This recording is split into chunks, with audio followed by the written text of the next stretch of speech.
Hello dear student, this is Sudesh Sahu from life science tutorial. और I think ये हमारे genetics का थ्योरी में यदि हम बात करें तो लास्ट वीडियो लेक्चर सीरीज़ है जिसमें हमने पूरे जेनेटिक्स के जो भी इम्पोर्टेंट टॉपिक्स थे हमने उसको कवर कर दिया है। इसके बाद हम सी जी सेट सी सी नेट में जितने भी जेनेटिक्स के क्वेश्चंस आए हुए हैं उनको अपन नेक्स्ट वीडियो में कवर करेंगे। मतलब कि ये कि आपको पहले थ्योरी को अच्छे से कवर करना है। आज ही मैं पीडीएफ फॉर्म में आपको नोट्स प्रोवाइड कर दूंगा। ये वही नोट्स है जिसको मैं 3000 में सेल करता हूँ। वो आपको इस कोर्स में आपको फ्री में मिलेगा। इसको आप एक्सेस कर सकते हैं, बस डाउनलोड नहीं कर सकते। इसको सिर्फ आपको नोट करने का परमिशन होगा। जो बच्चे इसको परचेस किए हैं उनके पास हार्ड कॉपी है तो वहाँ से स्टडी करेंगे, और जो बच्चों ने परचेस नहीं किया है वो यहाँ से ऑनलाइन देख करके उसको नोट कर सकते हैं। तो या तो आप वीडियो बनाते बनाते नोट कर लो, या तो जो मैं आपको नोट्स प्रोवाइड कर रहा हूँ जो कि हैंड रिटन नोट्स है उससे आप कवर कर सकते हैं। ठीक है, चलिए। तो आज हमारा जो टॉपिक है, प्रीवियस में हमने उसका बेसिक पॉइंट पढ़ लिया था जिसका नाम है मैटरनल इनहेरिटेंस। ठीक है, maternal inheritance and maternal effect. यहाँ पे मैं दो टॉपिक लेके आया हूँ जिसके बीच में अपन क्या करेंगे, कंपैरिजन करेंगे। और कंपैरिजन करने के बाद मैं समझाऊंगा कि दोनों में डिफरेंस क्या होता है। तो आपको यदि याद आ रहा होगा तो जो मैटरनल इनहेरिटेंस है एक्चुअल में यही हमारा साइटोप्लाज्मिक इनहेरिटेंस है। ठीक है, यही हमारा क्या है, साइटोप्लाज्मिक इनहेरिटेंस है। ओके, तो ये मैटरनल इफेक्ट क्या है इसके बारे में तो हम पहली बार समझ रहे हैं। यहाँ भी कहीं ना कहीं फीमेल का ही रोल है। यहाँ भी लिखे ना मैटरनल, कहीं पे हमने पैटर्नल नहीं पढ़ा। तो एक है मैटरनल इनहेरिटेंस और एक है आपका मैटरनल इफेक्ट। तो सबसे पहले देखो, जैसे कि हम बात करते हैं न्यूक्लियर जीन का। ठीक है, इसमें अपन क्या करेंगे, बेसिक से बेसिक चीज़ों को पहले कवर करेंगे और उसको कवर करने के बाद बाकी चीज़ों को अपन क्वेश्चन प्रैक्टिस करेंगे। ठीक है, जैसे ही जेनेटिक्स कंप्लीट हो जाएगा या तो हम सेल बायोलॉजी स्टार्ट करेंगे या तो हम स्टार्ट करेंगे बायोकेमिस्ट्री। तो आपके ऊपर डिपेंड करता है कि आप कौन सा टॉपिक पढ़ना चाहते हैं। आप मुझे मैसेज कर सकते हैं, उसके हिसाब से अपन टॉपिक को स्टार्ट करेंगे। ठीक है, तो चलिए, जो हमारा साइटोप्लाज्मिक इनहेरिटेंस है उसको समझने के लिए पहले ये समझ लो, जो न्यूक्लियर जीन होते हैं, ठीक है, न्यूक्लियर जीन जो होते हैं वो एक्चुअल में दो अलग अलग कैटेगरी होती है। एक होता है क्रोमोसोमल, यही तो मेन है हमारा, और एक होता है प्लाज्मिड। ठीक है, प्लाज्मिड, जैसे हम बैक्टीरिया की बात करेंगे तो बैक्टीरिया में प्लाज्मिड है, तो प्लाज्मिड में भी जीन है और हमारे मेन क्रोमोसोम में भी क्या है, जीन है। ठीक है, यदि मैं बात करूं क्रोमोसोमल का, तो क्रोमोसोमल जो जीन होता है ना वो बाई पेरेंटल होता है। बाई पेरेंटल मतलब इसमें मेल प्लस फीमेल दोनों का कंट्रीब्यूशन होता है, कोई दिक्कत नहीं। मतलब हमारा जो न्यूक्लियस है, हमारा जो जीन है उसमें 50% मेल और 50% फीमेल का कंट्रीब्यूशन होता है, मतलब हमारे मम्मी पापा का। ठीक है, तो क्रोमोसोमल जीन मम्मी और पापा दोनों से रेगुलेट होते हैं। मगर ये जो प्लास्टिड होते हैं, ये प्लास्टिड वो हमारा एक्स्ट्रा क्रोमोसोमल डीएनए है। ये क्या है, एक्स्ट्रा क्रोमोसोमल डीएनए, जो हमें नहीं होता, बैक्टीरिया में होता है। तो बैक्टीरिया की बात होगी। अच्छा, क्रोमोसोमल में यदि मैं बात करूं बाई पेरेंटल, तो यहाँ पे देखना, चलो ठीक है, बाई पेरेंटल तो होता है, मगर क्रोमोसोमल डीएनए दो होते हैं। एक तो होते हैं ऑटोसोम्स, ठीक है, और एक होता है क्या, सेक्स क्रोमोसोम। तो ऑटोसोम्स तो ठीक है, ऑटोसोम्स मतलब मेल और फीमेल दोनों में वही होते हैं, तो ये तो भैया बाई पेरेंटल होगा। मगर सेक्स क्रोमोसोम डिपेंड करता है कि कौन सा क्रोमोसोम जो है उसमें ट्रांसफर हुआ है। ठीक है, तो जो हमने न्यूक्लियर जीन की बात की उसमें मेन है हमारा ऑटोसोम, और ऑटोसोम कैसा होता है, बाई पेरेंटल होता है। दैट मीन्स यदि मैं बात करूं ऑटोसोमल इनहेरिटेंस का तो बाई पेरेंटल होगा। ठीक है, सो यहाँ पे जो ऑटोसोमल है, ऑटोसोमल इनहेरिटेंस है ना, is by parental. By parental, Hindi medium वाले सिंपल से नोट कर लेंगे कि ऑटोसोमल इनहेरिटेंस बाई पेरेंटल होते हैं। बाई पेरेंटल मतलब मैंने बोला ना 50-50% मेल और फीमेल का कंट्रीब्यूशन होगा। और ये बाई पेरेंटल है, मतलब क्या करेगा, फॉलो करेगा, फॉलोज मेंडेलियन लॉ। ठीक है, मेंडल को लॉ को ये फॉलो करेगा। मगर जो हमारा साइटोप्लाज्मिक जीन होते हैं, यदि हम बात करें साइटोप्लाज्मिक का, तो जो साइटोप्लाज्मिक जीन होता है वो ऐसा नहीं करता भाई। साइटोप्लाज्मिक जीन, साइटोप्लाज्मिक जीन कहाँ कहाँ रहता है, तो दो जगह रहता है, आपने पढ़ चुका है। ठीक है, एक होता है हमारा क्लोरोप्लास्ट में और एक होता है हमारा माइटोकॉन्ड्रिया में। ठीक है ना, क्लोरोप्लास्ट और माइटोकॉन्ड्रिया में दो जगह पे साइटोप्लाज्मिक जीन होते हैं। एग्जाम में क्वेश्चन भी आता है कि साइटोप्लाज्मिक जीन का रेगुलेशन कहाँ से होता है, तो याद रखना क्लोरोप्लास्ट और माइटोकॉन्ड्रिया से होता है।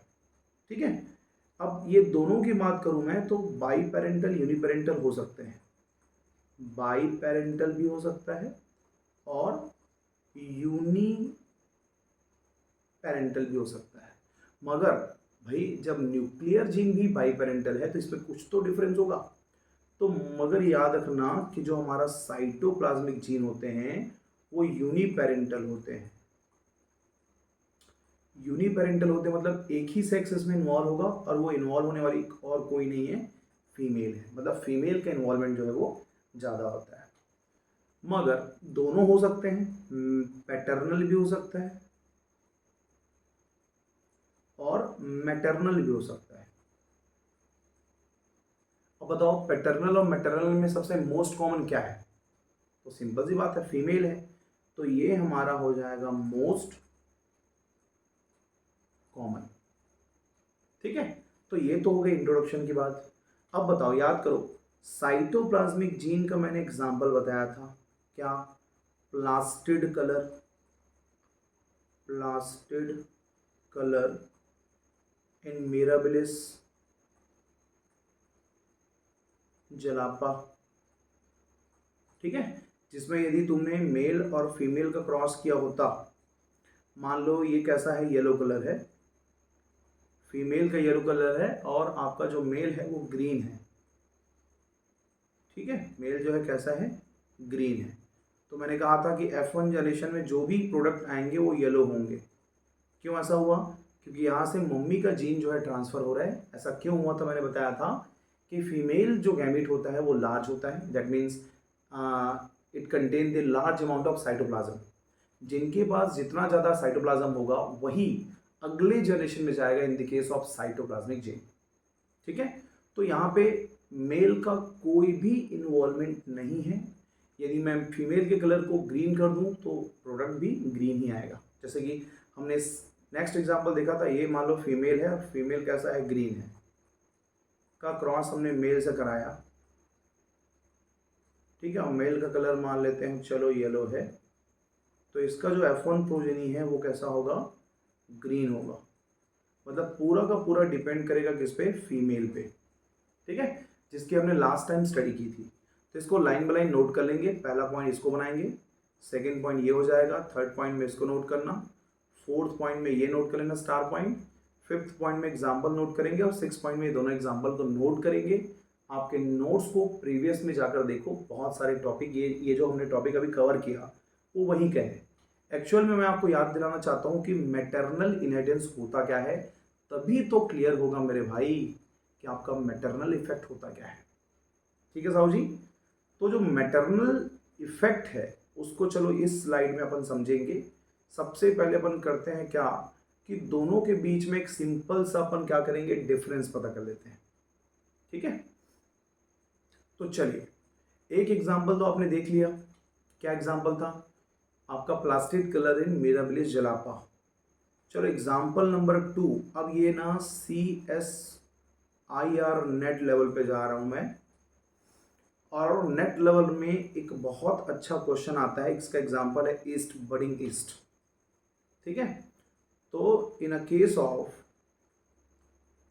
ऑफ बडिंग ईस्ट, ठीक है, बडिंग ईस्ट में कैसा होता है साइटोप्लाज्मिक इनहेरिटेंस, उसको हमको देखना है। दो ईस्ट है, इसको हम ले लेते हैं ईस्ट नंबर 1 और इसको ले लेते हैं ईस्ट नंबर 2। ठीक है, अब ये दो ईस्ट में क्या डिफरेंस है देखना। एक ईस्ट का जो न्यूक्लियर जीन है एंड जो साइटोप्लाज्मिक जीन है, साइटोप्लाज्मिक जीन मतलब कि माइटोकॉन्ड्रियल जीन, ये दोनों एकदम ज़्यादा परफेक्ट है। ठीक है, तो देखो पहला कंडीशन बनता है कि इसके पास जो भी जीन है वो नॉर्मल है, हैविंग न्यूक्लियर जीन। ठीक है, यही मेन है ना, न्यूक्लियर जीन और जो साइटोप्लाज्मिक जीन है जिसको हम बोलेंगे माइटोकॉन्ड्रियल। ठीक है, माइटोकॉन्ड्रियल जीन जो कि कैसा होगा, नॉर्मल होगा। ठीक है, having nuclear gene and mitochondrial gene, और ये कैसे फॉर्म में होगा, नॉर्मल में होगा। बट सेकेंड वाले में हम क्या कर देते हैं, डिफेक्टिव ले लेते हैं। डिफेक्टिव न्यूक्लियर जीन और माइटोकॉन्ड्रियल जीन, क्योंकि क्लोरोप्लास्ट होगा नहीं। ठीक है, माइटोकॉन्ड्रियल जीन, तो दो जीन हैं और एक में डिफेक्टिव है और एक में नॉर्मल है। केस नंबर 1 में नॉर्मल है और केस नंबर 2 में क्या है, डिफेक्टिव है। तो यदि इनके पास माइटोकॉन्ड्रियल जीन है मतलब ये भी नॉर्मली परफॉर्म करेंगे एरोबिक रेस्पिरेशन। ठीक है, तो यहाँ पे लिख देता हूँ नॉर्मली परफॉर्म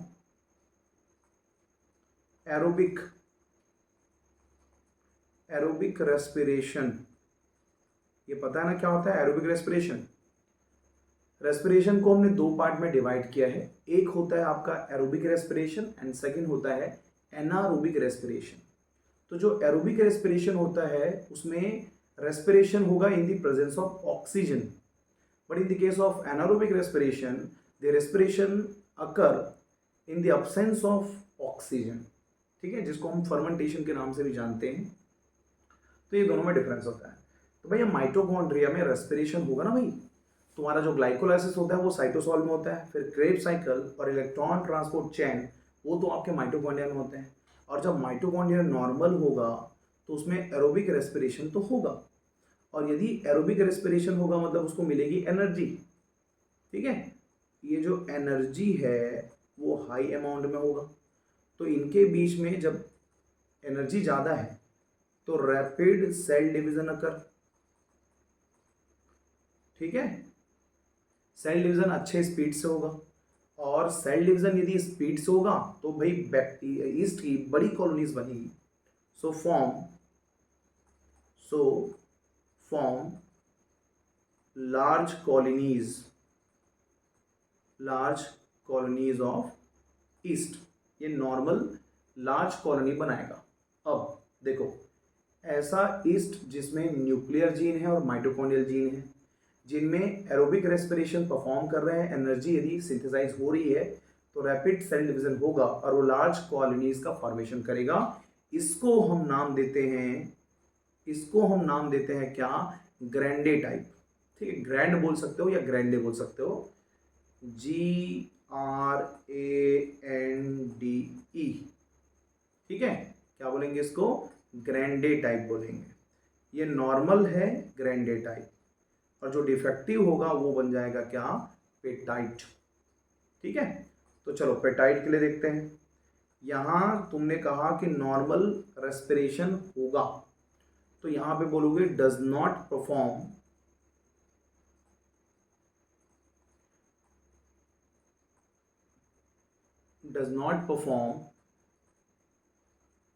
एरोबिक रेस्पिरेशन। इनमें एरोबिक रेस्पिरेशन नहीं होगा, कम होगा।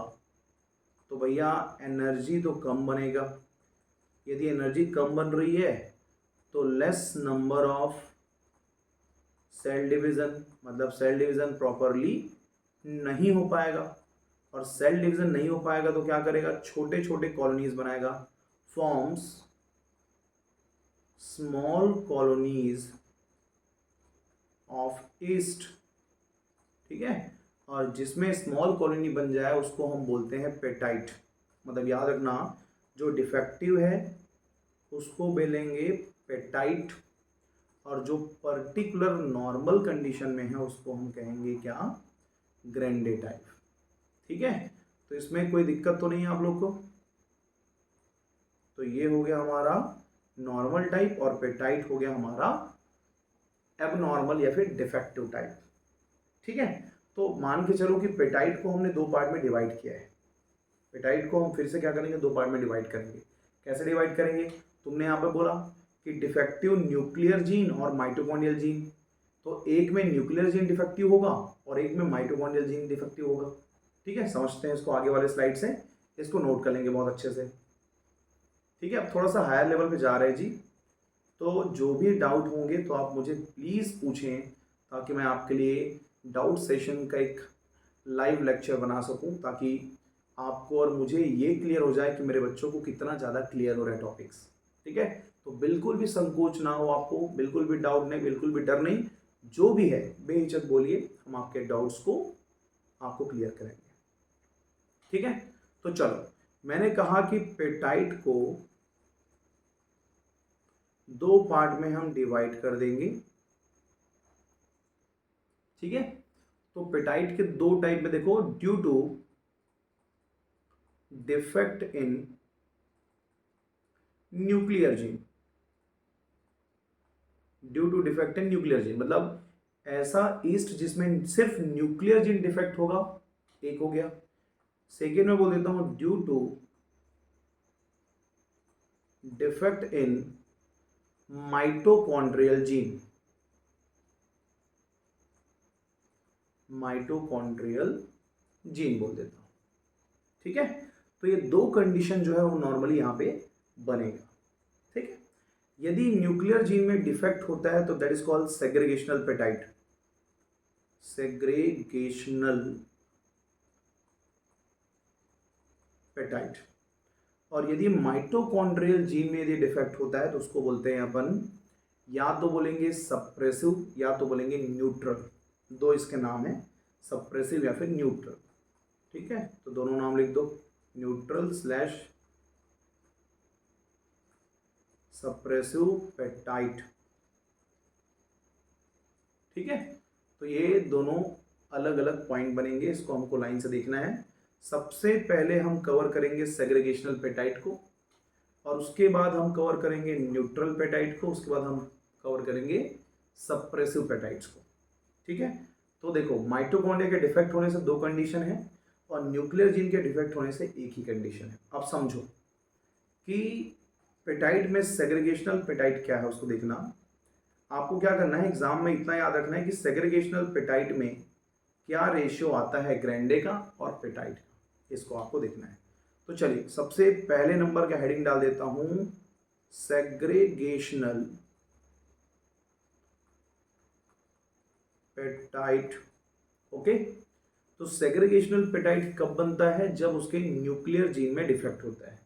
चलो ऐसा करता हूं, एक ईस्ट बनाता हूं, ये एक ईस्ट है, ये दूसरा ईस्ट है।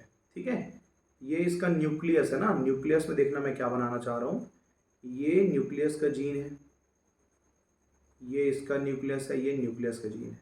यहाँ पे कैपिटल ए प्रेजेंट है, तो मैं बोल देता हूँ कैपिटल ए प्लस प्रेजेंट है, मगर यहाँ पे जो कैपिटल ए है वो माइनस है। माइनस होने का मतलब है कि एब्सेंट है या फिर उसमें म्यूटेशन है। ठीक है, म्यूटेशन है, ठीक है, अच्छी बात है। अब देखो इसमें एक माइटोकॉन्ड्रिया बनाते हैं ना, माइटोकॉन्ड्रिया ऐसा जिगजैग फॉर्म में बना देते हैं ऐसा, और माइटोकॉन्ड्रिया में जो जीन है वो नॉर्मल है, यहाँ प्लस लिख देता हूँ अंदर में, प्लस मतलब ये हमारा कैसा है, ग्रैंडे है, ग्रैंडे है, और ये हमारा कैसा है, पेटाइट है। ठीक है, पेटाइट है मतलब इसका जो माइटोकॉन्ड्रिया होगा उसमें भी क्या होगा, कुछ ना कुछ डिफेक्ट होगा। तो यहाँ पे हम माइनस शो कर देते हैं, यहाँ पे प्लस है और यहाँ पे क्या है, माइनस है। ठीक है, तो इसमें जो है नॉर्मल जीन प्रेजेंट है, इसमें नॉर्मल जीन है, और इसमें जो है म्यूटेंट है ना भाई, म्यूटेंट TANT, म्यूटेंट टाइप है। दो टाइप के हो गए, नॉर्मल जीन और इधर हो गया तुम्हारा म्यूटेंट जीन। ठीक है, मतलब यदि मैं इसकी बात करूं कि सेग्रीगेशनल पेटाइट कब बनेगा, तो पहले ये समझ लो कि जो बडिंग ईस्ट होते हैं बडिंग ईस्ट जो होते हैं वो हैप्लॉइड होते हैं। हैप्लॉइड होते हैं मतलब एन से डिनोट करेंगे और टोटल नंबर ऑफ क्रोमोसोम होते हैं क्या, 16 होते हैं। ठीक है। अब यहाँ पे देखो जो जीन ए है वो एक तरह का माइटोकॉन्ड्रियल जीन है, एक में प्रेजेंट है और एक में नहीं है। यहाँ पे जो मैंने लिखा है ना जीन ए, वो रिप्रेजेंट करता है किसको, माइटोकॉन्ड्रियल जीन को। ठीक है, ये हमको क्लियर हो गया।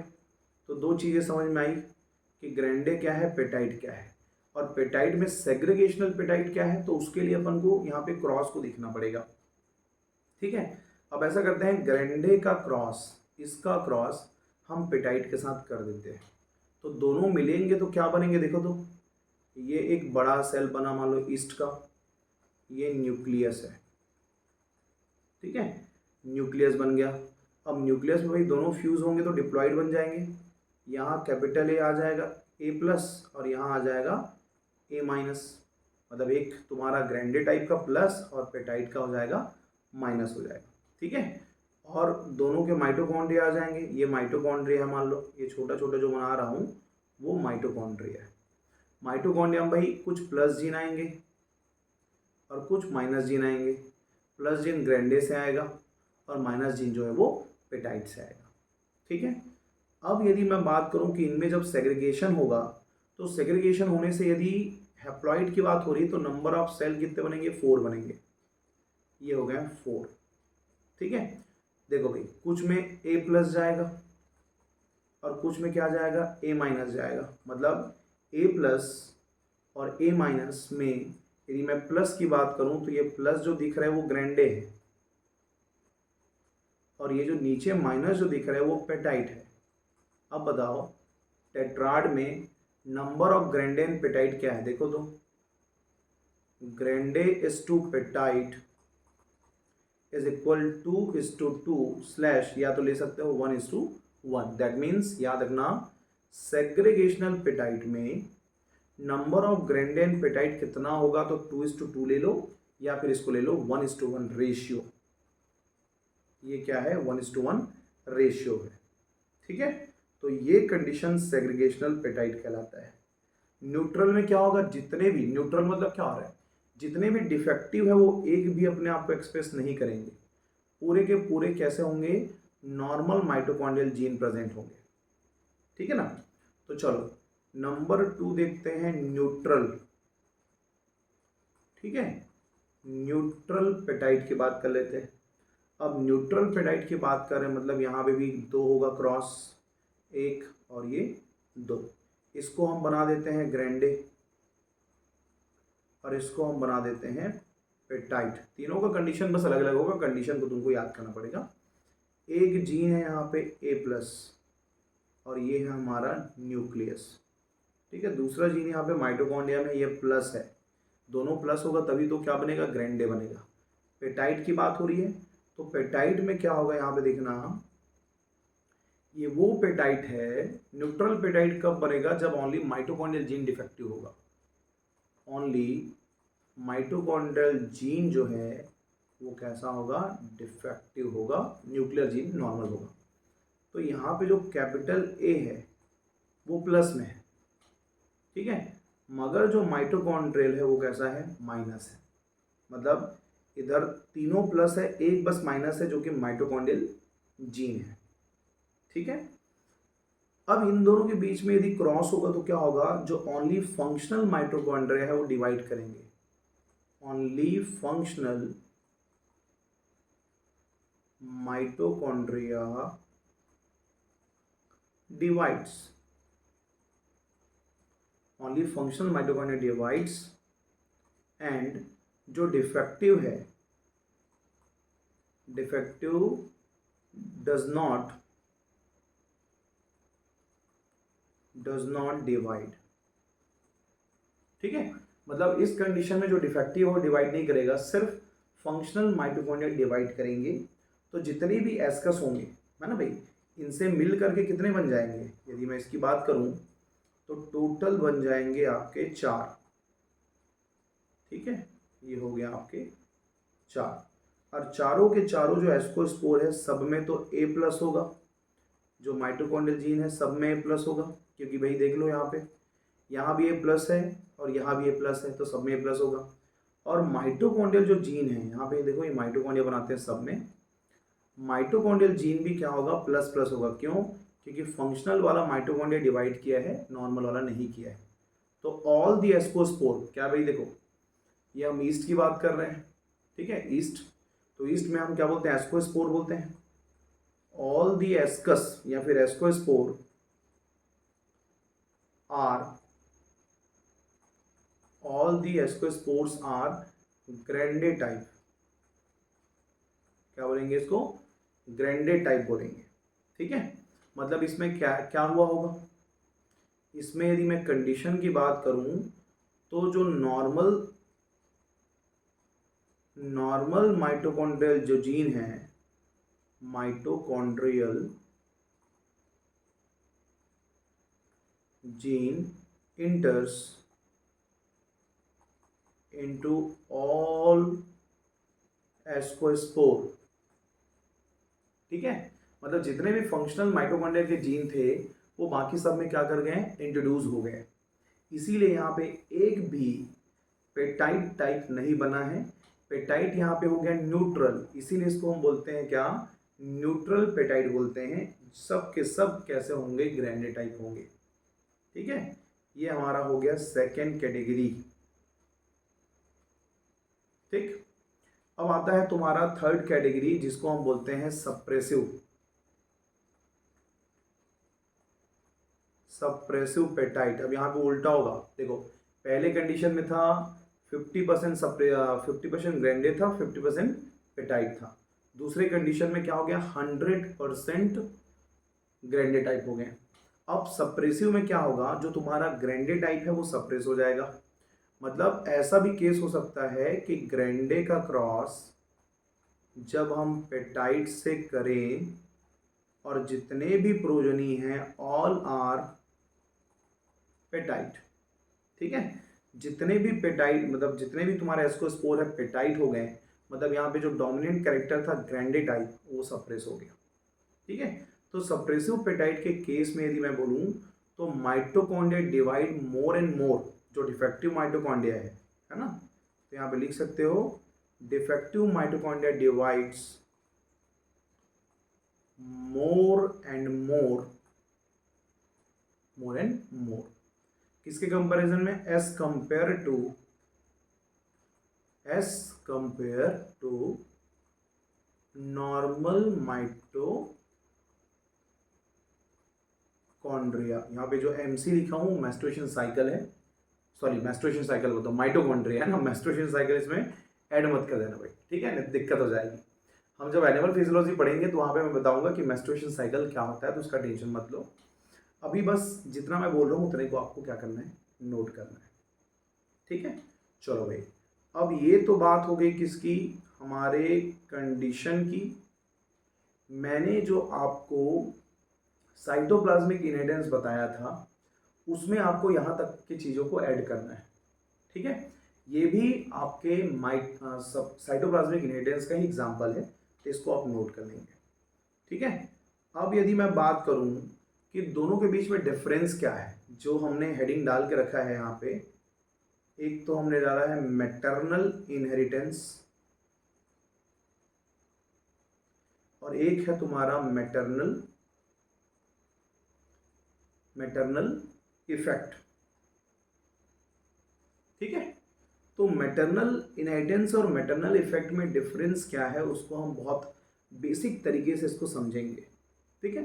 अभी हमने कहा कि जो साइटोप्लाज्मिक इनहेरिटेंस होता है वो मम्मी के थ्रू ही ट्रांसफर होता है, इसीलिए ये कैसा होता है बोले थे, यूनिपेरेंटल होता है। कैसा होता है, यूनिपेरेंटल बाय नेचर होता है, ठीक है, सिंगल।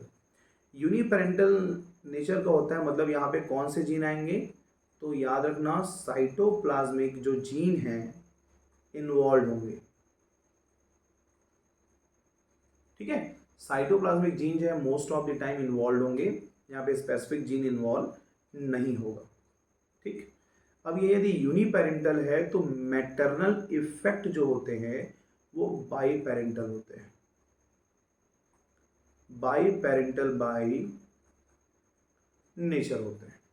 ठीक है, अब यहाँ पे देखो साइटोप्लाज्मिक जीन है आपके मैटरनल इनहेरिटेंस का एग्जाम्पल है, मगर यहाँ पे साइटोप्लाज्मिक जीन का कोई काम नहीं है, यहाँ पे काम है न्यूक्लियर जीन का।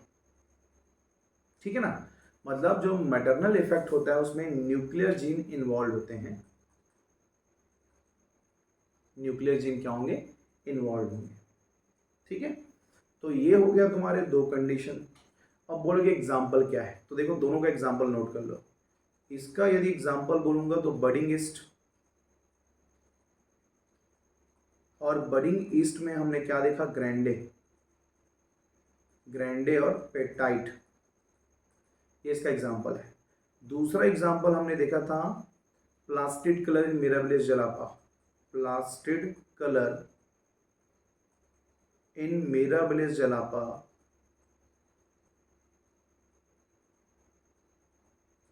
प्लास्टिड कलर इन मिराबिलिस जलापा।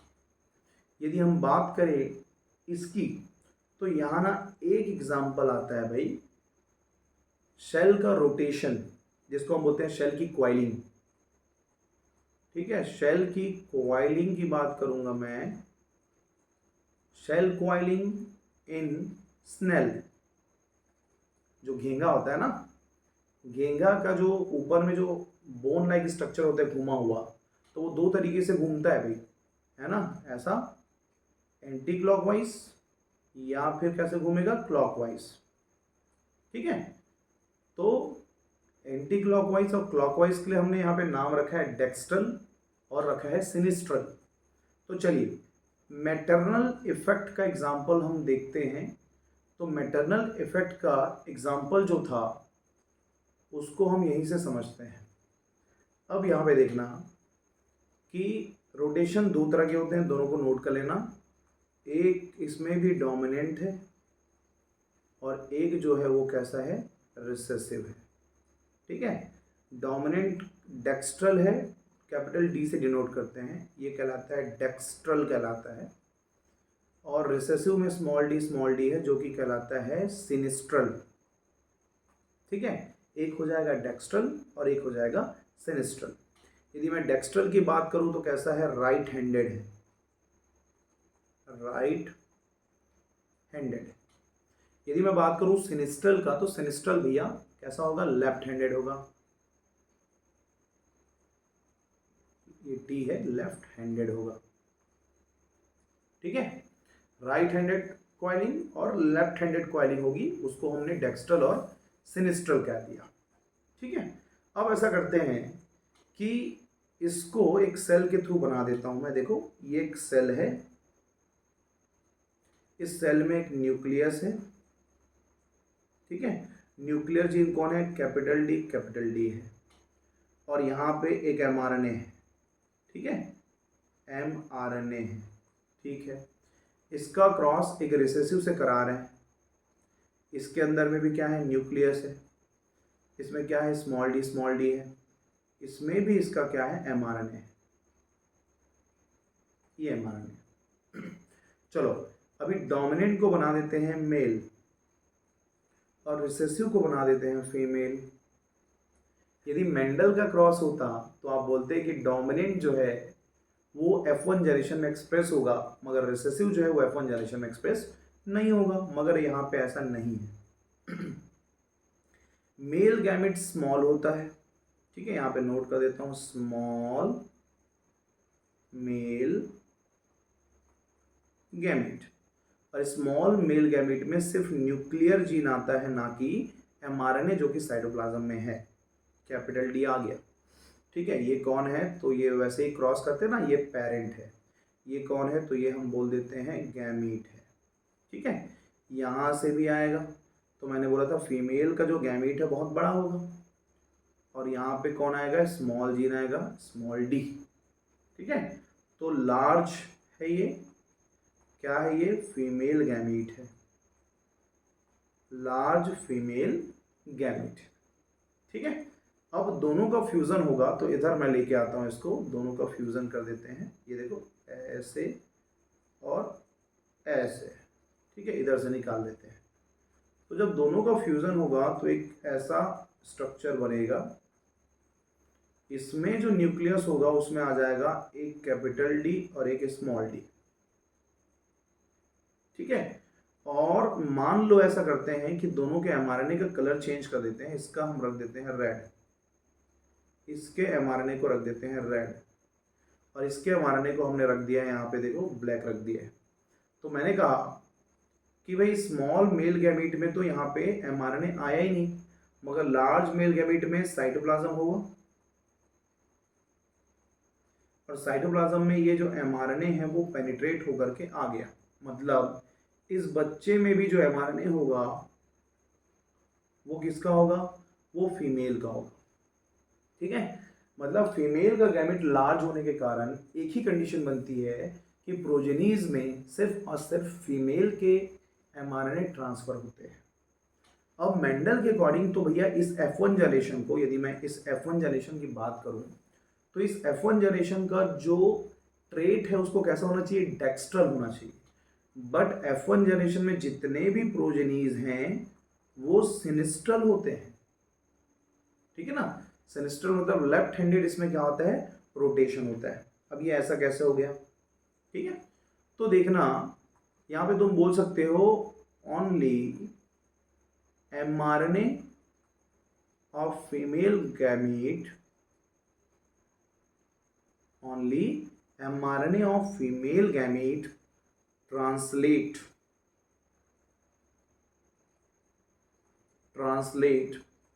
Into zygote. ठीक है, मतलब कि सिर्फ यहाँ पे फीमेल गैमीट का जो एमआरएनए है वो ट्रांसलेट हो पाया जाइगोट में, मगर मेल गैमीट में due to lack of cytoplasm not able to translate their mRNA, उनका जो एमआरएनए है वो ट्रांसफर नहीं हो पाया। तो इसीलिए जो F1 प्रोजेनीज है वो कैसे बनेगा पूरा, तो वो पूरा का पूरा बन जाएगा आपका, एक मिनट इसी स्लाइड में हमको मेंटेन करना पड़ेगा। ठीक है, तो इसको एक बार नोट कर लेंगे आप। तो यहाँ पे F1 जनरेशन हमारा बन गया कैपिटल डी स्मॉल डी, जबकि भाई होना था उसको डेक्स्ट्रल, मगर है वो कैसा, सिनिस्ट्रल। तो F1 जनरेशन में याद रखना जो फीमेल का टाइप है वही टाइप बच्चों का होगा, मतलब कहीं ना कहीं ये साइटोप्लाज्मिक इनहेरिटेंस के जैसा दिख रहा है। ठीक है, मगर अब F1 जनरेशन का क्या होगा उसको देखते हैं इसके नीचे। अब हमारा जो F1 जनरेशन है तुमको मिल गया है एक कैपिटल, एक छोटा सा सेल बनाते हैं, बहुत बड़ा नहीं बनाते। ये इसका न्यूक्लियस है, इसमें है कैपिटल डी स्मॉल डी। ठीक है, ये F1 जनरेशन है। चलो इसका हम क्या करते हैं, सेल्फ क्रॉस करा देते हैं। मतलब जो F1 प्रोजेनी है उसका हम self cross, capital D small D, यहाँ पे भी क्या हो जाएगा कैपिटल डी स्मॉल डी, ये ऐसा। और इसमें दोनों का एमआरएनए है, यहाँ पे क्या है, दोनों का एमआरएनए है। अब इसमें कोई भी मेल हो कोई भी फीमेल हो कोई दिक्कत नहीं है, मेल इसको हम ले लेते हैं फीमेल, ये तो दोनों सेम है। ठीक है, अब इससे बेबीज आएंगे, क्या क्या आएंगे भाई, तो देखो क्रॉस करते हैं पनेट स्क्वायर, तो क्या क्या आता है देखो, capital D small D, capital D small D, तो यहाँ पे डी डी आएगा, यहाँ पे कैपिटल डी स्मॉल डी आएगा, यहाँ पे कैपिटल डी स्मॉल डी आएगा, और यहाँ पे स्मॉल डी आएगा। दैट मीन्स टोटल प्रोजेनी बनेंगे 4, capital D capital D, capital D small D, capital D small D, और फोर्थ नंबर में आ जाएगा स्मॉल डी स्मॉल डी। ठीक है, टोटल बन गए 4 प्रोजेनीज। मगर इस 4 प्रोजेनीज में अब तुम बोलोगे इसका क्या होगा, तो अब देखो तो यहाँ पे मेल हो या फीमेल, इन दोनों में जीन मिक्स है कैपिटल डी स्मॉल डी, और यहाँ पे एमआरएनए दोनों में प्रेजेंट है। तो इस कंडीशन में जब F2 जनरेशन की बात करेंगे तो जो डोमिनेंट ट्रेट होगा, क्योंकि अभी तो दोनों का जीन ट्रांसफर होगा क्योंकि मेल और फीमेल में दोनों सेम में है। समझ में आ रहा है पॉइंट, मतलब जैसे मैं इसकी बात करूं तो यहाँ पे कैपिटल डी है, और यहाँ पे भी यदि मैं बात करूं तो ये कैसा है, तो यहाँ पे एमआरएनए आया है। ठीक है, यदि इसकी बात करूं तो इसके पास भी कैपिटल डी स्मॉल डी है और एमआरएनए आया हुआ है, इसके पास भी सेम है और इसके पास भी सेम है भाई। भले ये रिसेसिव क्यों ना हो न्यूक्लियस में स्मॉल डी, मगर इसके पास भी mRNA आया है, और यदि mRNA आया मतलब दोनों का आया है, और दोनों का आया मतलब वो डोमिनेंट जो है एक्सप्रेस करेंगे। तो जितने भी 4 प्रोजेनी हैं, 1 2 3 4, ये चारों प्रोजेनी ऑल आर डेक्स्ट्रल। ठीक है, जितने भी प्रोजेनी होंगे वो सबके सब कैसे होंगे, डेक्स्ट्रल होंगे। क्लियर हो रहा है पॉइंट। अब ऐसा करते हैं, चलो इसको हटा देता हूं। अब यहां पे देखो, हम इसको कर देते हैं रेसिप्रोकल क्रॉस। ठीक है, इसको कर देते हैं रेसिप्रोकल क्रॉस। कैसे, कैपिटल डी का क्रॉस स्मॉल डी से करते हैं, एक क्रॉस हो गया। यहाँ पे भी कैपिटल डी का क्रॉस स्मॉल डी से करते हैं। यहाँ पे ये मेल है और ये फीमेल है, यहाँ पे उल्टा कर दो, ये फीमेल है और ये मेल है। अब F1 प्रोजेनी आएगा, तो F1 प्रोजेनी में जैसा बन रहा है वो तो आएगा, कैपिटल डी स्मॉल डी यहाँ भी आएगा, कैपिटल डी स्मॉल डी यहाँ भी आएगा। मगर इसमें दिक्कत है क्या, जो फीमेल का नेचर है, देखो ये स्मॉल डी मतलब सिनिस्ट्रल है, मतलब यहाँ का रिजल्ट जो है वो सिनिस्ट्रल आएगा। ये आ गया आंसर। यहाँ की बात करो, चलो यहाँ पे फीमेल कैसा है, डेक्स्ट्रल है, तो यहाँ पे रिजल्ट आएगा डेक्स्ट्रल। मतलब यदि हम रेसिप्रोकल क्रॉस करते हैं तो in reciprocal cross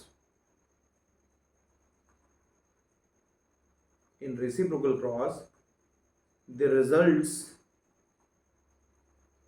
results are changed। यहाँ पे यदि हम रेसिप्रोकल क्रॉस करेंगे तो रिजल्ट भी हमेशा की तरह क्या हो जाएगा, यहाँ पे चेंज हो जाएगा। ठीक है, तो ये हो गया तुम्हारा रेसिप्रोकल क्रॉस और मैटरनल इनहेरिटेंस और मैटरनल इफेक्ट में डिफरेंस। बहुत सिंपल है, समझ गए तो बहुत अच्छी बात है, नहीं समझ पाए यदि कोई डाउट होता है तो प्लीज़ हमें बताइएगा, हम इसको क्लियर करेंगे। ठीक है, चलिए तो नेक्स्ट टॉपिक की तरफ मूव करते हैं, जो कि हमारा बहुत ही इंपॉर्टेंट टॉपिक है, जिसको हम बोलते हैं पॉपुलेशन जेनेटिक्स। ठीक है, तो पॉपुलेशन जेनेटिक्स एक्चुअल में होता क्या है। तो यहाँ पे सबसे पहले हम बात करेंगे पॉपुलेशन का, और पॉपुलेशन को क्लियर करने के बाद हम बात करेंगे पॉपुलेशन जेनेटिक्स का। ठीक है, तो चलो सबसे पहले ना एक बेसिक डेफिनेशन नोट कर लो। यदि मैं बात करूं पॉपुलेशन का, तो पॉपुलेशन मतलब होता है सेम टाइप के ऑर्गेनिज्म का strength, number of same type of organism present in particular area at particular time. ठीक है, तो यहां पे लिख सकते हैं ग्रुप ऑफ सेम इंडिविजुअल। ठीक है, ग्रुप ऑफ क्या हो जाएगा, same individuals of a species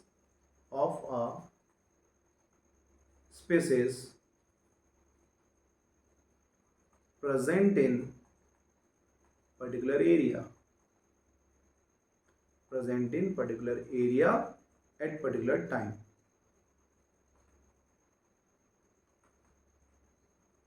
ठीक है, इसको मैं कैसे समझाऊं, तो 2015 में हमारे राजनांदगांव की पॉपुलेशन 1 लाख थी, ह्यूमन की पॉपुलेशन। डॉग, कैट, फॉक्स इनको मैं काउंट नहीं कर रहा हूं, पूरे ह्यूमन की पॉपुलेशन राजनांदगांव में कितनी थी, मान लेते हैं 1 लाख। तो 1 लाख ह्यूमन की क्या कहलाएगी, पॉपुलेशन कहलाएगी। मगर राजनांदगांव में रहते हैं 10 लाख ऑर्गेनिज्म में वो अलग अलग वैरायटी है, ह्यूमन है, कैट है, डॉग है, फॉक्स है, ठीक है, इंसेक्ट है, प्लांट्स है, वैरायटी है। मगर हम सेम टाइप के स्पीसीज की जो स्ट्रेंथ है, नंबर ऑफ पॉपुलेशन है, नंबर ऑफ स्ट्रेंथ है एक पर्टिकुलर एरिया में, उसको हम बोलेंगे क्या, पॉपुलेशन बोलेंगे। ठीक है, तो एकदम बेसिक सा ये डेफिनेशन बन गया तुम्हारे पॉपुलेशन का। यदि मैं बात करूं मेंडेलियन पॉपुलेशन क्या है, तो भाई मेंडेलियन पॉपुलेशन मतलब मेंडल का क्रॉस, और मेंडल का क्रॉस मतलब ये हो जाएगा सेक्सुअली रिप्रोडक्शन ऑर्गेनिज्म। तो population of sexually reproducing organisms are called Mendelian population. ठीक है, ऐसा पॉपुलेशन जिनके बीच में सेक्सुअल रिप्रोडक्शन होता, तो population of sexually reproducing organisms. ठीक है, इसको हम बोल देंगे तुम्हारा मेंडेलियन पॉपुलेशन। ठीक है, एक टर्म आता है पैरामेट्रिक। पैरामेट्रिक पॉपुलेशन क्या है? पूरे ना टर्मिनोलॉजी है यहाँ पे। एक्चुअल में पॉपुलेशन जेनेटिक्स को आपको मैं इकोलॉजी में पढ़ाता, बट ये जेनेटिक्स है, एक टॉपिक है जेनेटिक्स का, यहाँ पे इसको कवर करना पड़ेगा। क्वेश्चन यहाँ से नहीं आएगा, वो क्वेश्चन आएगा हार्डी वेनबर्ग इक्वेशन से, और इसमें मैं आपको पढ़ाऊंगा डिटेल में about the Hardy Weinberg equation. ठीक है, तो ये देखो पैरामेट्रिक पॉपुलेशन की बात। तो पैरामेट्रिक पॉपुलेशन मतलब ऐसी पॉपुलेशन जिनमें रैंडम मेटिंग होती हो। तो यहां पे मैं लिख दूंगा पॉपुलेशन हैविंग रैंडम मीटिंग। ठीक है, रैंडम मेटिंग बोल देंगे भाई। तो जिनमें रैंडम मेटिंग होता होगा उस पॉपुलेशन को अपन क्या बोल देंगे? पैरामेट्रिक पॉपुलेशन बोल देंगे। क्लियर है पॉइंट? कोई डाउट है इसमें? नहीं है ना? ओके। अब उसके बाद आती है, ये क्या है फिर? पॉपुलेशन जेनेटिक्स क्या होती है? अब बात आ गई पॉपुलेशन की और उनके जेनेटिक्स की। तो जेनेटिक्स की बात आ गई, मतलब हम बात करेंगे एलेलिक फ्रीक्वेंसी या फिर जेनेटिक फ्रीक्वेंसी। ठीक है, तो स्टडी ऑफ, यदि हम बात करूं मैं इसको, तो स्टडी ऑफ, अब यही मेन है क्योंकि हमको यही पढ़ना है, स्टडी ऑफ एलेलिक फ्रीक्वेंसी और जेनेटिक फ्रीक्वेंसी।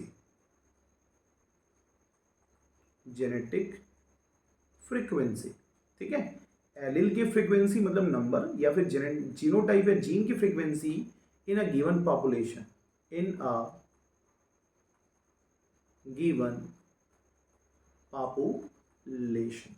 ठीक है, किसी भी एक पर्टिकुलर एरिया में जो टोटल पॉपुलेशन है, जैसे हम बात करते हैं राजनांदगांव की या इंदौर की या फिर भोपाल की, कहीं भी एरिया की बात करते हैं, एक भोपाल में जो टोटल नंबर ऑफ पॉपुलेशन है उनके जीन कैसे हैं। फॉर एग्जांपल मैं बता रहा हूँ, जैसे कि आप, मैं और एक पर्सन, 3 लोग हैं।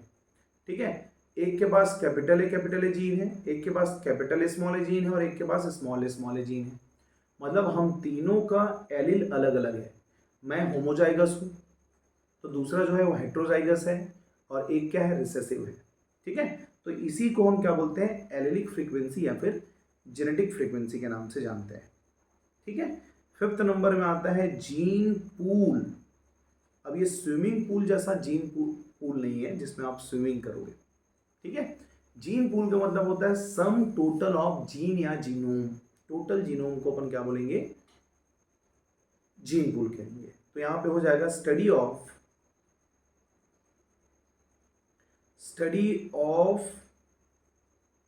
क्यों, इसको हटाते हैं 1 मिनट।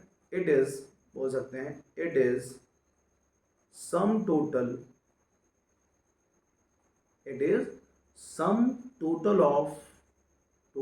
Of all genes. ठीक है, मतलब मेरे बॉडी के अंदर में जितने भी जीन प्रेजेंट होंगे, उसके अल्टरनेटिव फॉर्म प्रेजेंट होंगे, उन सबको एक साथ हम क्या कहेंगे? जीन पूल कहेंगे। ठीक है, all genes and their alternative form.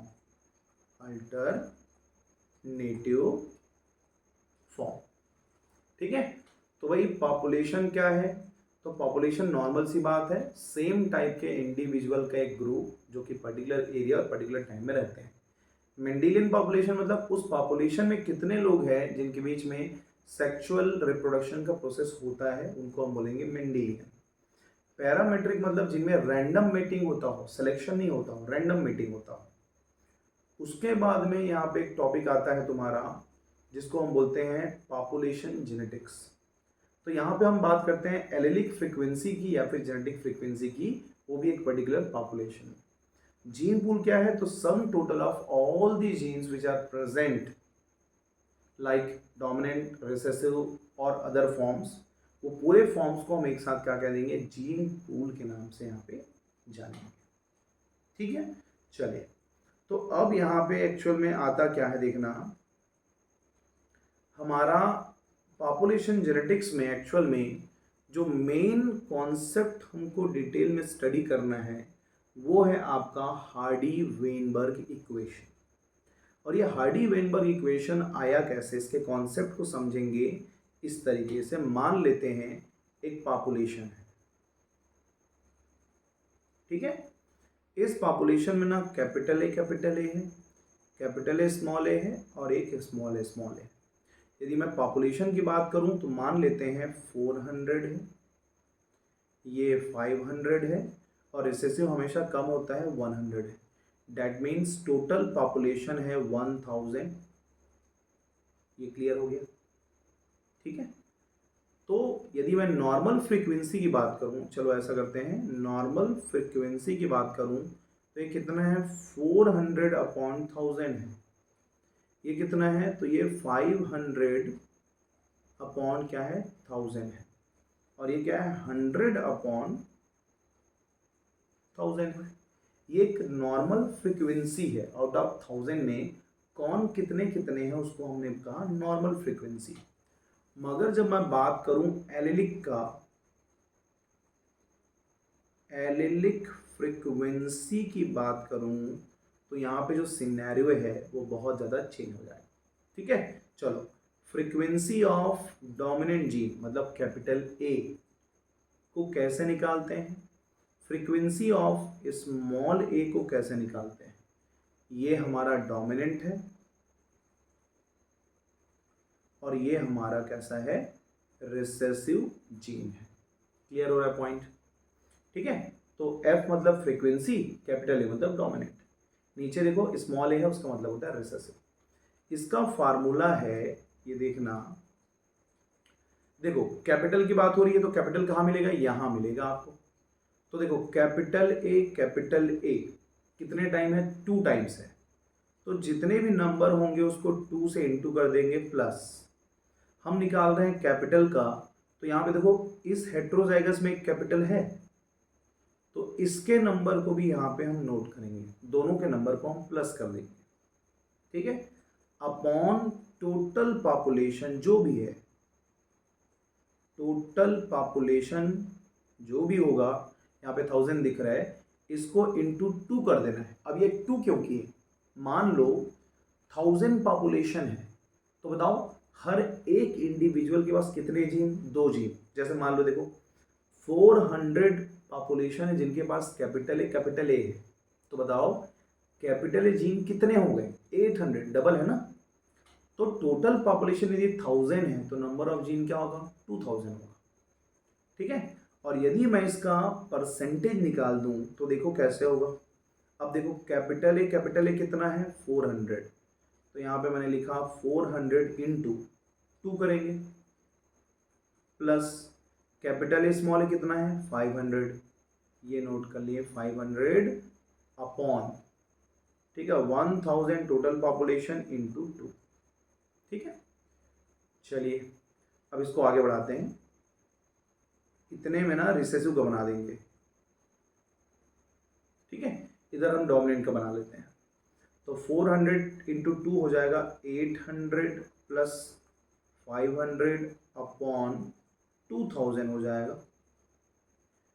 8 और 5 कितना हो गया 13 हो गया। 1300 अपॉन 2000, 1020 कट 1020 कट, कितना बच गया 13 बच गया। 20 से डिवाइड करना है, कर लेते हैं। क्या 20 से जाएगा 13, नहीं जाएगा, 0 पुट कर देते हैं तो ये 130 हो जाएगा। अब 130 में 20 को करो डिवाइड, कितने टाइम जाएगा 120 तक जाएगा। 26 120, तो ये हो गया 120, बच गया कितना 10, ठीक है। हमने 10 में 0 डाला तो 25 100, ये हो गया कट गया पूरा, तो आ गया तुम्हारा 65। That means frequency of capital A is equal हो जाएगा 0.65, ठीक है। अब यदि मैं बोलूं कि आपको यदि कैपिटल का निकल गया है तो रिसेसिव का निकाल सकते हो। कैसे निकाल सकते हो? कैपिटल मतलब डोमिनेंट और रिसेसिव की जो वैल्यू होती है 1 होती है। 1 होती है मतलब 0.65 को 1 से लेस कर दो। कैसे करेंगे देखो, मैं यहाँ पे रेड पेन से करता हूँ। 1 माइनस 0.65 इज इक्वल, तो 35 आएगा ना, 100 है मान लो इसको, तो 0.35 जो आएगा वो किसका आएगा? रिसेसिव के लिए आएगा। मतलब आपको एक चीज का निकालना है, एक का निकल के दोनों का निकल जाएगा। मगर यहाँ पे आपको सिखाना है तो मैं इसका भी निकाल के दिखा रहा हूँ। ठीक है, चलो इसका फार्मूला क्या हो जाएगा स्मॉल का? यहाँ पे कैपिटल कैपिटल था तो यहाँ पे क्या हो जाएगा? स्मॉल स्मॉल हो जाएगा। स्मॉल स्मॉल में देखो 2 जीन यहाँ भी है तो इंटू 2 प्लस हेट्रोजाइगस में देखो एक जीन है स्मॉल, तो यहाँ पे हम करेंगे कैपिटल स्मॉल ए, ये रहेगा वैसे ही जैसे ऊपर था वैसे ही नीचे रहेगा। और नीचे तो जो है वो है टोटल नंबर इंटू 2। चलो पुट करते हैं वैल्यू को। कैपिटल स्मॉल स्मॉल कितना है? 100 है, तो 100 इंटू 2 प्लस 500 अपॉन 2000। ठीक है, ये 100 इंटू 2 200 और 500 क्या हो गया? 700 हो गया। 700 अपॉन 2000, डबल जीरो कट करो, ये बच गया 7। 20 से डिवाइड करना है एक बार में तो जाएगा नहीं, तो हमने 0 पुट कर दिया, 0 पॉइंट लगा दिए। ठीक है, अब 7 का हो गया 70, 70 हो गया। 20 से डिवाइड करना है, 0 0 हटा दो, 2 3 6, 3 बार जाएगा। 6 कितना बचा? 1, 1 को कर दो 0, है ना। यदि मैं 70 में से 60 घटाऊंगा 10 बचेगा, 10 में 0 पुट कर दो, 100 बन गया। अब 20 पंचे 100 होता है भाई, तो 35 आ गया ना वैल्यू। यहाँ से जो हमने 35 निकाला था वो आपके वहाँ से भी आ गया। तो मुझे ऐसा लगता है कि frequency of capital A is equal हो जाएगा आपका 0.65 और frequency of small A is equal हो जाएगा आपका 0.35। यदि मैं इसको टोटल करूं तो 1.00 आएगा। मतलब इसकी वैल्यू कितनी होती है? तो याद रखना 1 होती है। ठीक है, ये कभी भी इसमें चेंज नहीं होगा। अब इसीलिए जो फ्रीक्वेंसी है कैपिटल ए का उसको हम डिनोट करते हैं स्मॉल पी से और रिसेसिव को डिनोट करते हैं स्मॉल क्यू से। तो क्या मैं पी और क्यू इज इक्वल 1 लिख सकता हूं? ठीक है, समझना क्या बोलना चाह रहा हूं।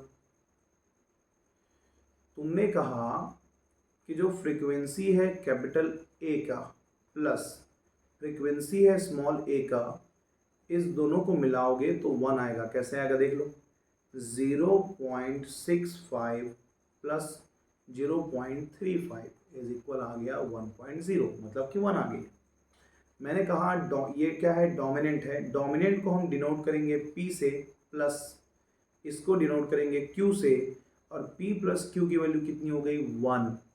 तो यहीं से हमारा इक्वेशन 1 बनता है कि P plus Q is equal 1, always 1 होगा। ये हमारा हार्डी वेनबर्ग का क्या है? प्रिंसिपल है। ठीक है, मतलब P और Q का जो सम है, टोटल है, वो कैसा होगा? 1 होगा। ये P और Q क्या है? तो एलिलिक फ्रीक्वेंसी है। ठीक है, ये हमारा क्या है? Allelic frequency. तो ये जो P प्लस Q का जो कॉन्सेप्ट है वो एक्चुअल में देने वाला जो महान साइंटिस्ट बोलेंगे तो वो कौन है? हार्डी वेनबर्ग है। ठीक है, हार्डी वेनबर्ग प्रिंसिपल, या फिर इसको बोलते हैं इक्वेशन बोलते हैं। क्या बोलते हैं इसको? इक्वेशन बोलते हैं। ठीक है, हार्डी वेनबर्ग प्रिंसिपल की यदि मैं बात करूं तो ये बोलता है कि कई जनरेशन आएंगे और चले जाएंगे, मगर हर जनरेशन में जो तुम्हारा एलिलिक फ्रीक्वेंसी है वो बराबर होगा। किसके बराबर होगा? जेनेटिक फ्रीक्वेंसी के बराबर होगा। मतलब ये बोलता है एलिलिक फ्रीक्वेंसी को शॉर्टकट में FREQ लिख देता हूं। नेक्स्ट बोलता हूं मैं जेनेटिक फ्रीक्वेंसी। ठीक है, एलिलिक फ्रीक्वेंसी, जेनेटिक फ्रीक्वेंसी, ये दोनों कैसे होगा, इक्विलिब्रियम होगा, इक्विलिब्रियम होगा, मतलब हमेशा सेम रहेगा। और हमेशा सेम रहेगा मतलब कैसा रहेगा, न्यूट्रल। तो यहां पे बोल सकते हो कि इक्विलिब्रियम जो है वो न्यूट्रल है, इक्विलिब्रियम इज न्यूट्रल। ठीक है, तीन कंडीशन है, allelic frequency is equal to genetic frequency, मतलब दोनों सेम है बोल रहे हैं, समझ में आ रहा है पॉइंट। तो यहाँ पे सेम होगा। तो ये स्टेटमेंट क्या देता है, यदि मैं इसके स्टेटमेंट की बात करूं तो हार्डी वेनबर्ग पॉपुलेशन जो है वो बोलता है कि frequency of allele is same generation to generation, बोलता है। क्या बोलता है, according to Hardy Weinberg equation और प्रिंसिपल, the allelic frequency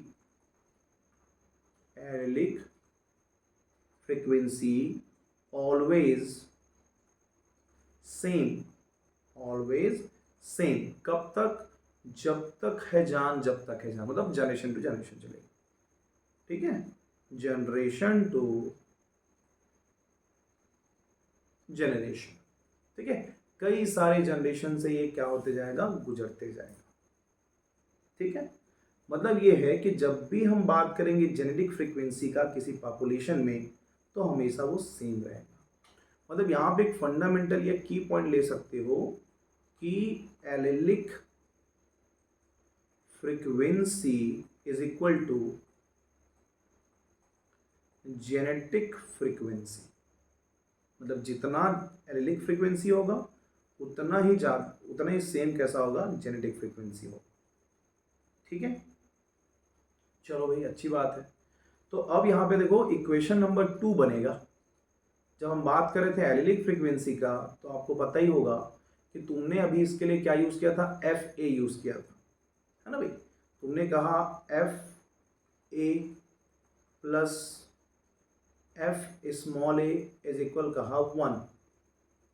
ठीक है, मगर जो कैपिटल ए है और स्मॉल ए है वो सिंगल नंबर में तो नहीं होता, ये डबल में होता है।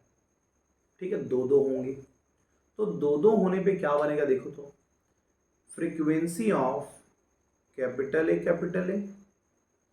ठीक है ना, frequency of capital A small A heterozygous के लिए, और फ्रीक्वेंसी ऑफ स्मॉल ए, तीन कंडीशन बनता है। अब बताना इसको हम क्या बोलेंगे, ये ए है और ए को डिनोट करते हैं पी से, तो ये हो जाएगा पी। ठीक है, और कैपिटल ए स्मॉल ए, अब कैपिटल ए स्मॉल ए को अपन कैसे डिनोट करेंगे, तो ऐसा करते हैं, एक बार पहले फॉर्मूला बनाता हूं मैं। आप जानते ही होंगे कि a प्लस बी का स्क्वायर इज इक्वल क्या होता है, a का square plus 2ab plus b का स्क्वायर। अब यहाँ पे कैसे मैथमेटिक्स आ गया, डर रहे हो ना, तो भाई ये ना थोड़ा सा बायोस्टैटिक्स जैसा है। ये मत सोचना कि आप बायो ले लिए हो मतलब आप में कभी भी मैथमेटिक्स का कोई भी पोर्शन नहीं आएगा। ठीक है, मैथमेटिक्स आता है।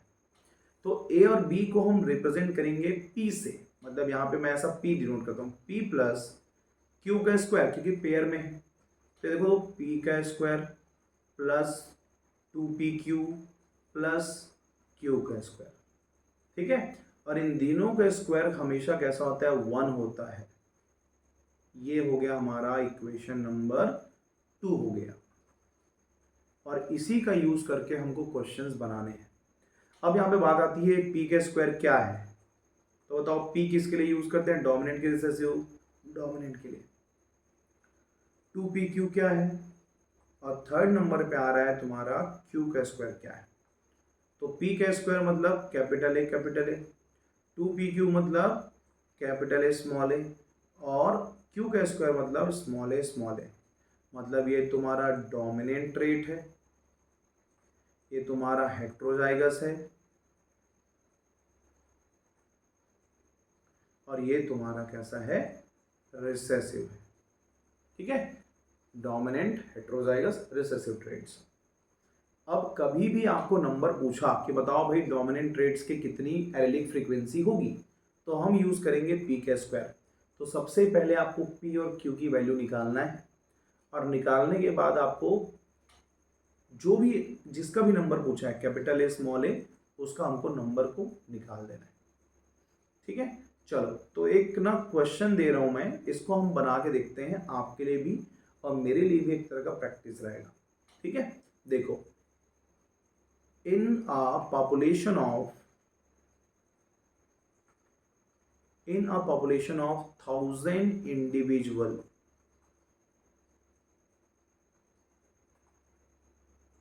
ठीक है, 1000 इंडिविजुअल में नंबर देख लो, ये दिया हुआ है capital A capital A capital A small A small A small A, ये नंबर दिया है, पॉपुलेशन का नंबर दिया ना, हमको एलिलिक फ्रीक्वेंसी नहीं मालूम है। ठीक है, तो देखो इसका है 365, इसका है 475 और इसका है 160 है, ये आपको दिया हुआ है। आपको सबसे पहले ना P और Q निकालना है। P और Q जब निकल जाए तो तुमको पता करना है डोमिनेंट का, रिसेसिव का और हेट्रोजाइगस का एलिलिक फ्रीक्वेंसी क्या है। ठीक है, तो चलो सबसे पहले निकालते हैं एलिलिक फ्रीक्वेंसी, फिर निकालेंगे जेनेटिक फ्रीक्वेंसी। तो एलिलिक फ्रीक्वेंसी मतलब सिंगल जीन, तो चलो डोमिनेंट का निकालते हैं। देखो F का A इज इक्वल क्या होता है, तो मैंने बताया था ना, कैपिटल ए का into plus capital A small A upon 2 into total number. चलो कैलकुलेट करते हैं। कैपिटल ए कितना है, 365 इंटू 2 प्लस तुम्हारा ये जो है वो है 475 अपॉन 1000 है इंडिविजुअल, तो ये हो जाएगा 2000, ये हो गया। ठीक है, चलो कैलकुलेट कर लो भाई, ये 5 5 10 का 0 आएगा यहाँ पे 1 आ गया, 6 दूनी 12 और 1 13 आ गया, यहाँ पे 3 आ गया, यहाँ पे 1 आ गया, 3 दूनी 6 और 1 7, 730 प्लस 475 475 अपॉन 2000, ये हमने इस पर कैलकुलेट कर लिया। ठीक है, अब इसको टोटल कर दो, ये हो जाएगा 5 7 और 3 10 हो जाएगा, 10 का 0, यहाँ पे 1 आएगा, 8 4 12, ठीक है, 1205 आउट ऑफ 2000। ठीक है, अब इसको ना देखो पॉइंट लास्ट में 1205 दिया हुआ है, इसको अपन 0 मान लेते हैं, एकदम एक्यूरेट निकालने की जरूरत नहीं है अपने को, 1200 मान लेते हैं। अब देखो 0 0 कट कर दो जितना आसान हो सके। अब 12 को डिवाइड करना है 20 से, एक बार में तो जाएगा नहीं, ये 0 पुट कर देता हूँ। अब ये 120 हो गया, 6 टाइम जाएगा, 0.60 आएगा इसका आंसर। ठीक है, ये 120 अब कट कट एंड कट, तो आ गया P की वैल्यू आ गई, P इज इक्वल आ गया 0.60, तो Q की वैल्यू तो निकाल सकते हो 1 माइनस 0.60, क्योंकि मैंने बोला था कि P प्लस Q की वैल्यू को मिलाओगे तो 1 आता है आंसर। एक बार मेहनत करना है, P या Q दोनों में से निकालना है, तो ये आ जाएगा तुम्हारा 0.40। ठीक है, तो हमको मिल गया P इज इक्वल 0.60 और Q इज इक्वल 0.40। सही है कि नहीं, तो देखो 1.00 आएगा आपका आंसर, मतलब कि ये तो एकदम से एक्यूरेट है, इसमें कोई टेंशन नहीं। ठीक है, अब ये दोनों की वैल्यू आ गई। अब आपको पता करना है जेनेटिक फ्रीक्वेंसी क्या है। ठीक है, किसका पता करना है, डोमिनेंट ट्रेड्स का।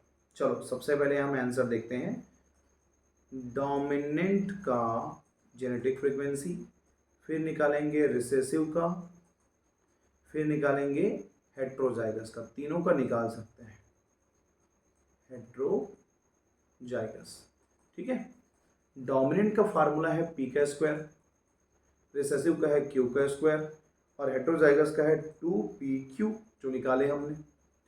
P का स्क्वायर क्या है, तो ये है 0.60 इंटू 0.60 आएगा।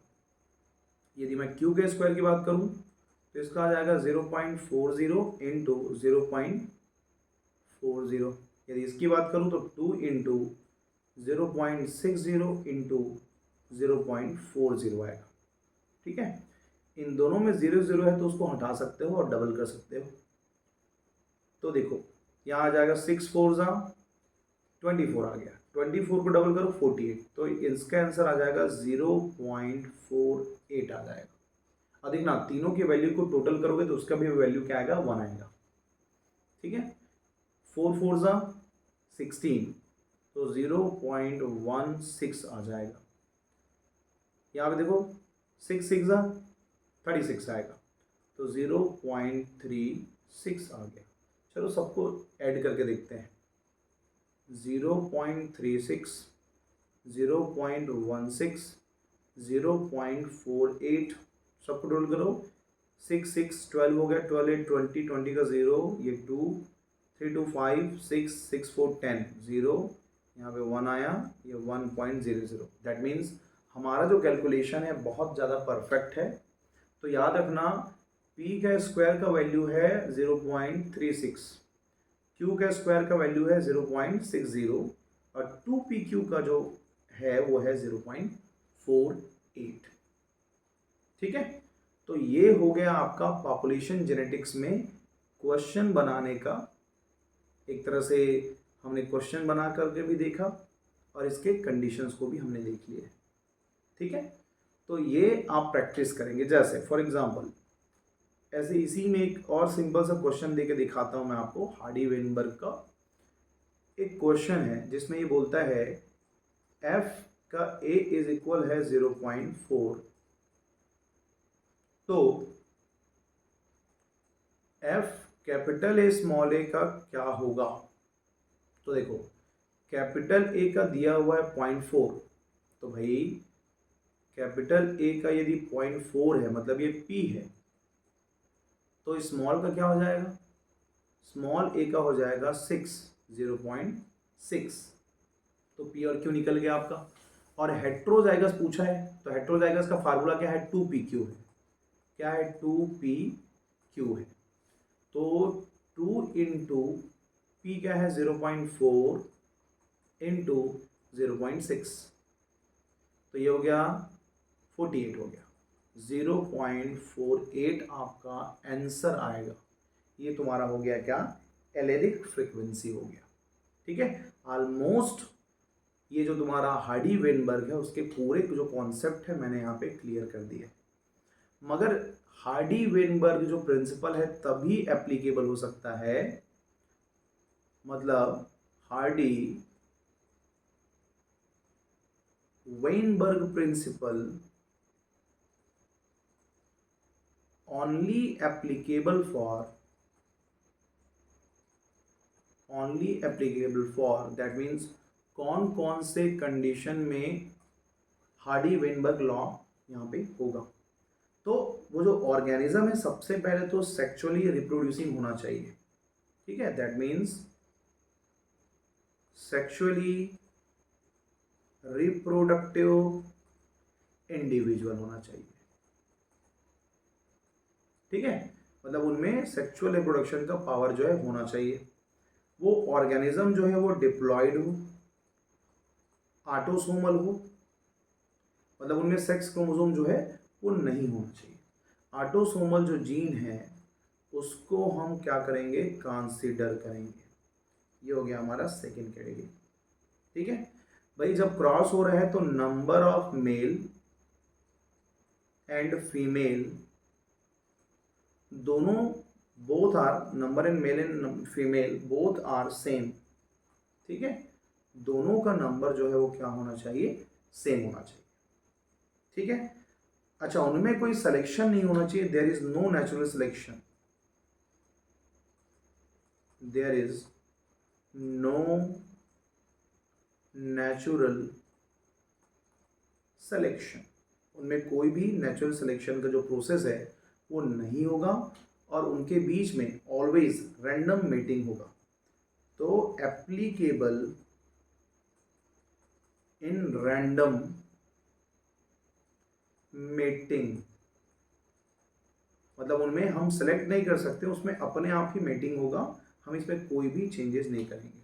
ठीक है, there is no mutation, there is no mutation मतलब ये थोड़ा भी म्यूटेशन नहीं होना चाहिए। भाई ये सब जो कंडीशंस मैं लिख रहा हूँ ना, ये कभी पॉसिबल नहीं है, मतलब हाइपोथेटिकल पॉसिबल है, ऑन डेटा पॉसिबल है, बट यदि आप सच में इसको परफॉर्म करने की कोशिश करेंगे तो ये कहीं ना कहीं लैग करेगा, ये पॉसिबल नहीं हो सकता। ठीक है, अब पॉपुलेशन जेनेटिक्स में जो हार्डी वेनबर्ग है वो इसमें एक कंडीशन और बोलता है कि देर इज नो माइग्रेशन, मतलब कोई जाना नहीं चाहिए वहां से। There is no migration, migration में ना तो इमिग्रेशन होगा और ना ही इमिग्रेशन होगा, मतलब ना तो उस पॉपुलेशन में नया ऑर्गेनिज्म आ सकता है और ना ही कहीं जा सकता है। ठीक है, एंड पॉपुलेशन का जो साइज है वो बहुत बड़ा होना चाहिए। Population size should be very high। ठीक है, बहुत ज़्यादा होना चाहिए, और पॉपुलेशन बड़ी है तो उसमें जेनेटिक ड्रिफ्ट भी नहीं होगा, तो नो जेनेटिक ड्रिफ्ट। अब ये जेनेटिक ड्रिफ्ट क्या है? तो जेनेटिक ड्रिफ्ट एक तरह का म्यूटेशन है। ठीक है, म्यूटेशन है, म्यूटेशन इन स्मॉल पॉपुलेशन, एक छोटे से पॉपुलेशन में यदि म्यूटेशन हो जाए तो उसके लिए जो हम टर्म यूज़ करेंगे वो कहलाएगा आपका म्यूटेशन कहलाएगा। ठीक है, यदि मैं थोड़ा सा और इसको बताना चाहूँ तो म्यूटेशन को हमने दो पार्ट में डिवाइड करके रखा हुआ है। ठीक है, तो उसको भी अपन कवर कर देते हैं। चलिए, तो ऐसा करते हैं, पहले इसको ही इस वीडियो में डिलीवर कर देते हैं क्योंकि बहुत लंबा आई थिंक वीडियो बन गया है। इसके बाद जो छोटा सा टॉपिक बचा है मेटिंग, मेटिंग को मैं नेक्स्ट वाले वीडियो में बताऊंगा। और जो यहाँ पे जो जेनेटिक ड्रिफ्ट है इसके दो टाइप्स होते हैं, bottle neck and founder effect, उसको भी मैं नेक्स्ट वीडियो में डिलीवर करूँगा। ठीक है, तो इतने वीडियो को आप पहले कवर कीजिए, उसके बाद हम आगे बढ़ते हैं। ये जो हमारा नेक्स्ट वीडियो होगा वो जेनेटिक्स के थ्योरी का लास्ट वीडियो होगा। इसके बाद मैं 2 दिन आपको क्वेश्चन प्रैक्टिस कराऊंगा जेनेटिक्स का। ठीक है, उसके बाद हम नया टॉपिक स्टार्ट करेंगे लाइक बायोकेमिस्ट्री या फिर सेल बायोलॉजी, इन दोनों में से एक सब्जेक्ट को अपन स्टार्ट करेंगे। ठीक है, so thank you very much for your attention and best of luck for your exam. बहुत जल्दी सेट का नोटिफिकेशन आ जाएगा, तो तैयार रहिए, कब आएगा कब आएगा कब आएगा ऐसा मत कीजिए, आप अपना बेस्ट यहाँ पे दीजिए। ठीक है, रिजल्ट आपको मिलेगा। Okay, take care.